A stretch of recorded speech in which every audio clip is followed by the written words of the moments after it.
Sumo और निंगी समंदर के बीच में तूफान में फंस गए थे और बेहोश हालत में ही बहते हुए एक आइलैंड में पहुंच गए। बेहोश होने से पहले जो हुआ था उसी याद के साथ सुमो होश में आया। वहाँ पे निंगी उसके पास ही पड़ा था, लेकिन अभी तक उसे होश नहीं आया था। सुमो उसे उठा रहा था और ब्लड देखकर वो बहुत ज्यादा डर गया और उसे गले लगा के रोने लगा कि निंगी अपनी आंखें खोलो, होश में आओ। यहाँ पे दूसरी ओर मुजिंग अपने नेबर से चैट कर रहा था कि वो अभी काम से वापस आ रहा है और एलिवेटर में ही है।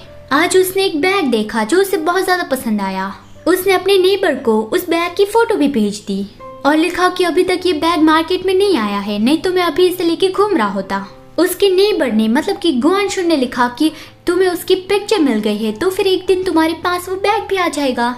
मुजिंग खुश था कि नेबर के साथ बात करके मुझे अच्छा लग रहा है। फिर जब वो एलिवेटर से बाहर निकला तब उसने देखा कि उसके नेबर ने पिज्जा ऑर्डर किया है। वो देखकर उसे भी भूख लगने लगी। गुआनशुन ने आज काफी दिनों के बाद बाहर से खाना मंगवाया है, तो फिर वो ये सोशल मीडिया में पोस्ट करना चाहता है। उसने वो फोटो खींच के अपने ऑफिशियल अकाउंट में पोस्ट कर दी। फिर वो एज ए नेबर मुजिंग का अकाउंट देखता है। मुजिंग ने अपना एक लव यू लिखा हुआ मीम भेजा था। वो देखकर गुआनशुन की धड़कन तेज हो गई और वो बहुत ज्यादा खुश हो गया कि मेरा ब्यूटी मुझसे प्यार करता है। उसने कहा कि वो मुझसे प्यार करता है। वो फिर से सब कुछ इमेजिन करने लगा कि आज उसने ये कहा है, कल वो मेरा बन जाएगा। मुजिंग उसका लवली वाइफ बन जाएगा और उससे बहुत सारा प्यार देगा। वो सब कुछ इमेजिन करके गुआनशुन बहुत ज्यादा खुश हो रहा था। लेकिन यहाँ पे मुजिंग को रियलाइज हुआ कि मुझे उसे ये वाला मीम नहीं भेजना था, मतलब कि उसने गलती से लव यू मीम भेज दिया था। फिर वो गुआनशुन का ऑफिशियल अकाउंट देखता है जिसमें एक नया पोस्ट आया था। वो मुजिंग ने ध्यान से देखा कि ये तो वही पिज्जा है और टाइम भी एकदम सेम था कि जब उसके नेबर ने पिज्जा ऑर्डर किया तब गुआनशुन ने भी किया। उससे शक हो गया कि गुआनशुन ही मेरा नेबर तो नहीं है ना।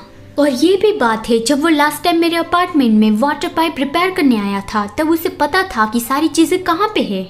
फिर अगले सीन में मुजिंग की डेब्यूट एनिवर्सरी थी। 8 सालों से मुजिंग इस इंडस्ट्री में है तो उसके काफी सारे फैन उससे मिलने आए थे। उसके मैनेजर ने भी उसे कांग्रेचुलेट किया और मुजिंग ने उसका शुक्रिया अदा किया। तभी उसने देखा कि गुआनशुन भी वहाँ पे था। मुजिंग के सारे फैन उसके लिए जो तोहफे लाए थे वो उसे कलेक्ट कर रहा था और मुजिंग के मैनेजर ने बताया कि मिस्टर गु ने ही ये सारी सेरेमनी अरेंज की है। फिर जैसे ही गुआनशुन मुजिंग के पास आया उसका मैनेजर चला गया। गुआनशुन ने भी उसे कांग्रेचुलेट किया और थोड़ी हिचकिचाहट के बाद वो उसके लिए जो तोहफा लाया था वो उसे दे दिया। वो नर्वस था कि शायद मुजिंग उसका गिफ्ट एक्सेप्ट नहीं करेगा, लेकिन मुजिंग ने उसे थैंक्स कह के उसका तोहफा ले लिया। तो गुआनशुन बहुत ज्यादा खुश हो गया कि उसने मुझे थैंक्स कहा। फिर मुजिंग ने वो गिफ्ट खोल के देखा कि ये तो वही बैग है। गुआनशुन ने कहा कि बस ये छोटा सा तोहफा है, क्या तुम्हें अच्छा लगा?